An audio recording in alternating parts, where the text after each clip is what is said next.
Welcome to Talk About It. I'm Mike Saracero. We're here talking about body image today. And body image means a lot of things to a lot of people.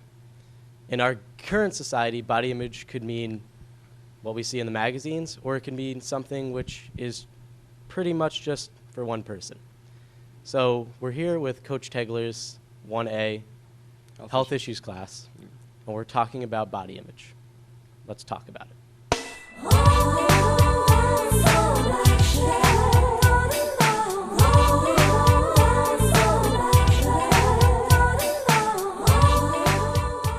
The first question I have is, does media represent an unattainable body image? Yes, media represents a negative, unattainable body image. Like, nobody can be a 0 and have a size D boobs. Like, it just doesn't work that way. So, Do you think that a lot of people in the high school feel that pressure? I do think a lot of people in high school feel that same pressure because there's a lot of more people than ever before that have eating disorders. So, I believe that the media does affect the way people feel and the way they want to look inside. Like, perfect example is the way that I'm dressed right now. Like, if this wasn't like, if this wasn't acceptable, like if this was like the ugliest thing to wear, I probably wouldn't be wearing it right now. And if I knew people didn't accept the way I look, then I would feel a certain way, and most likely I wouldn't be wearing it. Yep. Do you think men, or who do you think struggles with this more, men or women? Women. Women struggle more because it's all over the place on TV, and even in high school, guys judge you off the first look. And guys you don't really get that from guys, because once a guy gets to know another guy, then it's like you're cool whether you're big, fat, small, whatever. I think definitely it does play on some men a lot. You see the guys at the beach that want to be all jacked, or the weight room, but I think society and the media outlet totally kind of goes after women. You don't see as many men selling, let's say, liquor advertisements in the paper in a bathing suit, or men on clothing ads. I've seen clothing ads that I don't even know they're advertising clothes. They just have a slender young woman trying to sell these pair of pants that I wouldn't even know they're trying to sell pants unless I read the small writing on the bottom. I think men definitely deal with the same issue, but I think women see it in their face every day. And I think that's where it becomes difficult, because you can watch a TV program, go through one night of TV, and you can see some average men through the TV stations, but very rarely will you see a believable woman. They're trying to always have this 6'1" slender supermodel play the part of everybody. You very rarely see an average woman, and I think that's very hard for young teenage women to live up to.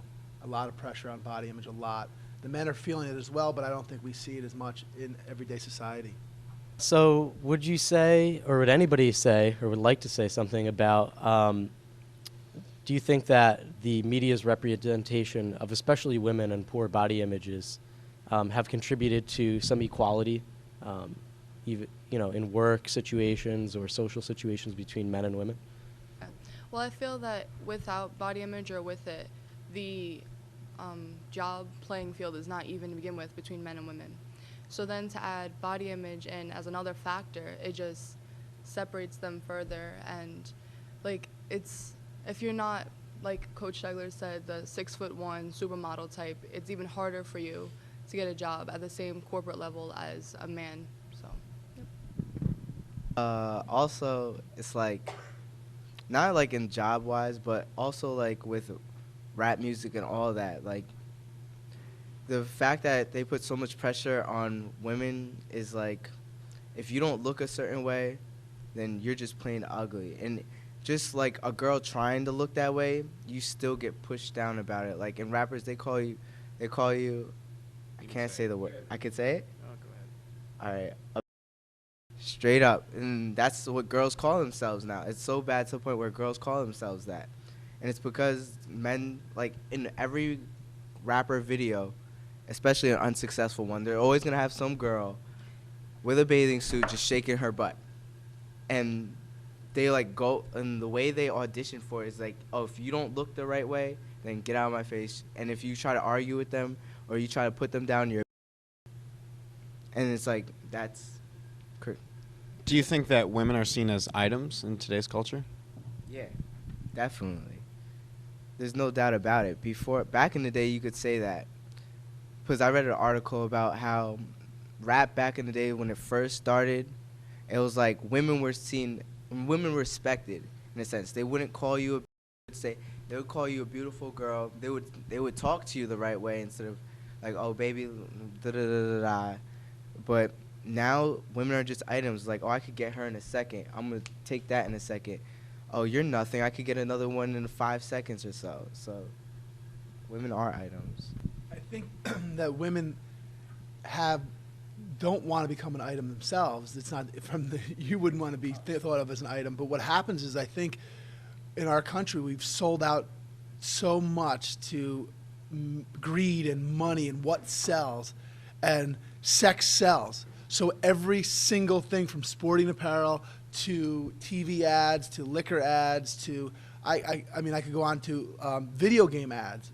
Every single thing, or video games themselves, every single thing has to have this attractive woman in it, because we all know now that the dollar bill equals sex, or the look of, lust, or that type of look. So now we're surrounded by it. So in turn, I think that brings back and makes women in society a little bit feel like an item, which is a sad, sad thing, because I know the women in this class are strong, independent women and not items. And I know in the school that falls true too.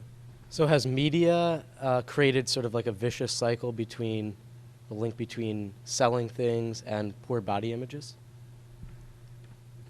Definitely, because you can't turn on your TV and, just see a regular girl with like maybe jeans and a t-shirt on and like her hair just thrown up. That's not how it is anymore. You see these girls who are just like, they're perfectly done, their hair is perfect, and it's so deceiving, because these girls are maybe like 13, 14, and they're already getting stuck with that.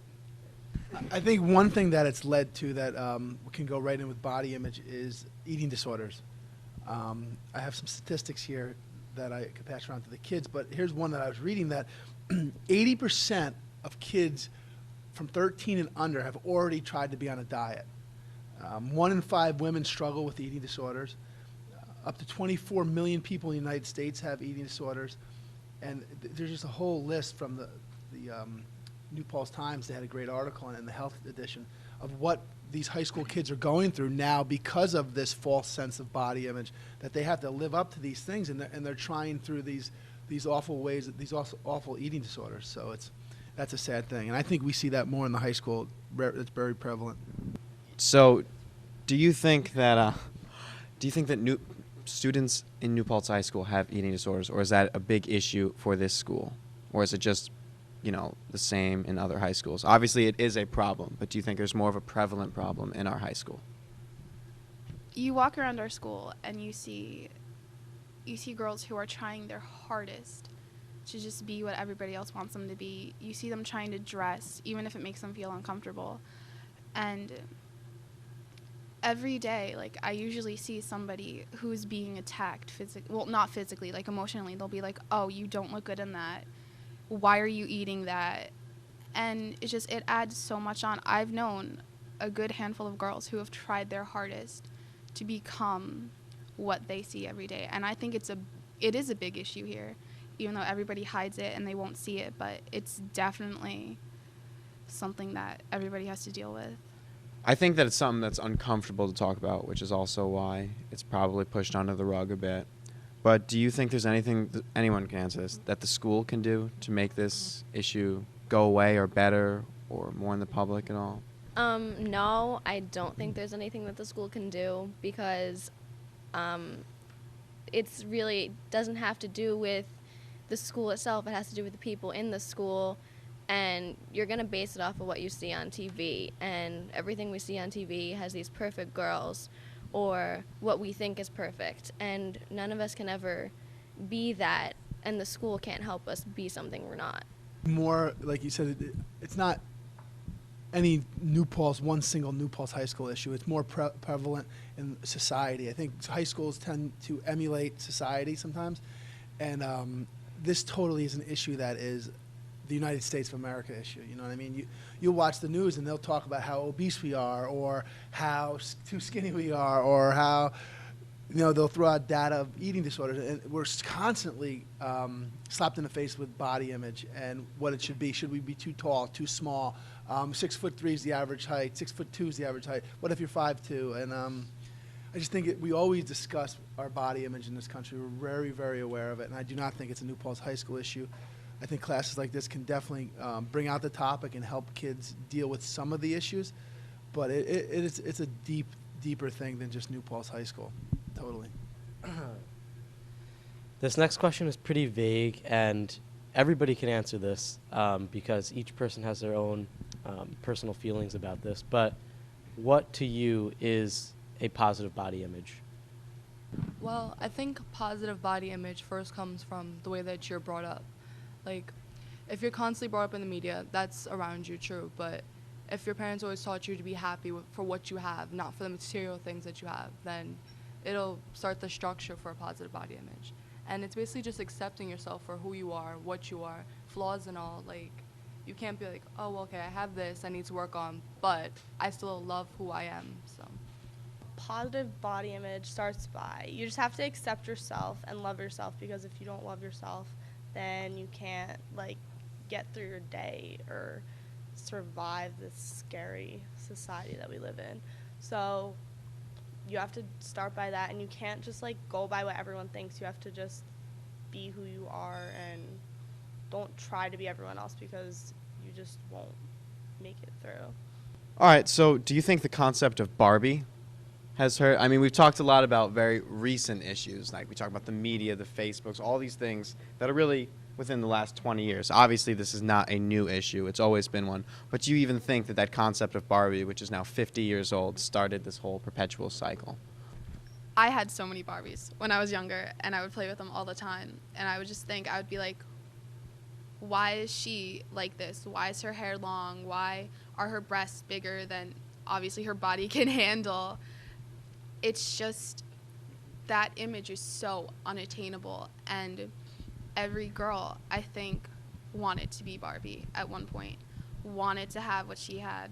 And I think it didn't start this whole dilemma, but it was definitely a big part in it, because you look at that and you look at the little girls who are walking around with them. I have a little sister who still plays with them, and she's like, why can't I look like that? Why can't I be like that? And it's just so deceiving, and it had such a big part on everything and on how we look and what we should look like, because now we're stuck with, if you don't have maybe these type of clothes from this store, then you're not cool enough.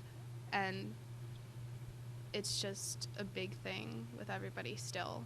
So I think Barbie was a big factor, but before Barbie, during the times of Marilyn Monroe, it was more acceptable to be 140 pounds, 5'3", but you were healthy then.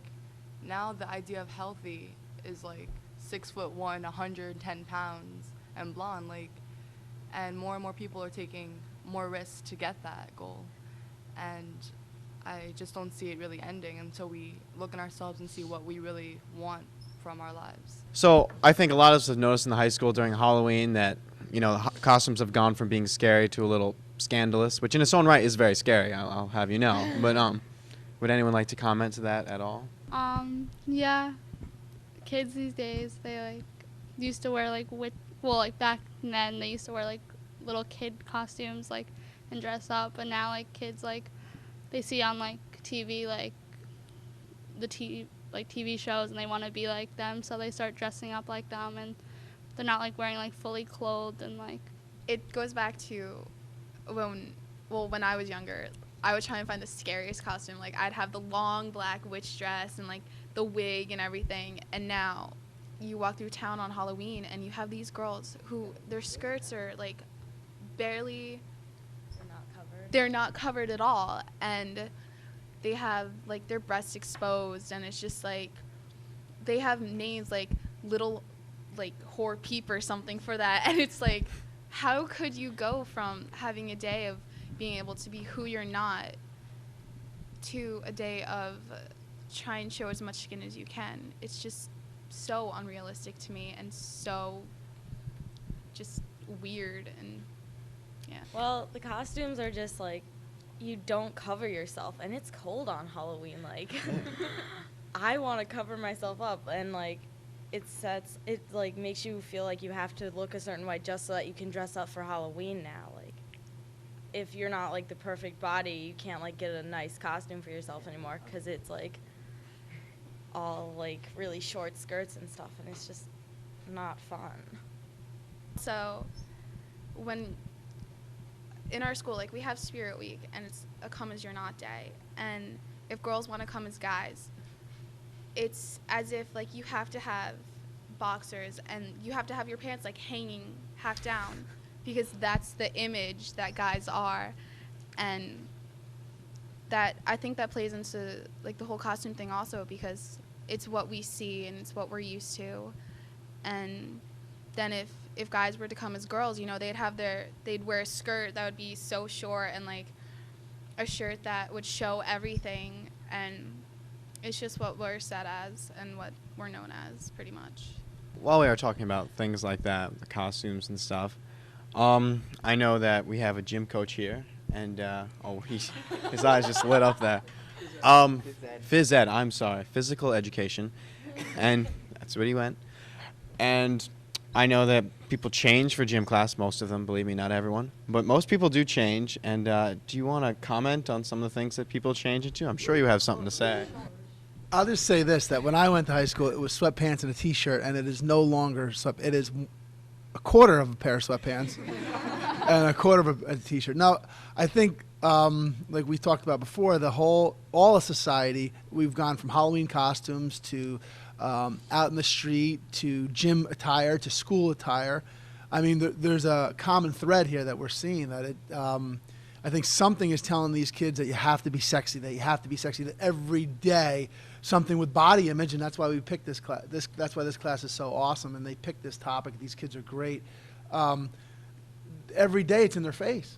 So yes, in gym class, yes, on Halloween night, yes, the Friday when they go to the movies, yes, when they're out to dinner and they're deciding on their meal, body image is going to come up. I mean, I think it's in their face every day. Go watch 2 hours of TV, and if you don't see it in your face, or open a People magazine or something like that, if you don't see it in these kids' face every day, I mean, I can't imagine dealing with that pressure, because I had body image myself as a kid, and if it was out there all the time, who knows? I think we're just about out of time. Thank you, guys. Thanks, Coach Tegler. A round of applause. Go ahead. Thank you. I'm Dan Torres, my co-host. Mike Saracero, and really good comments from everyone today, and this has been Talk About It.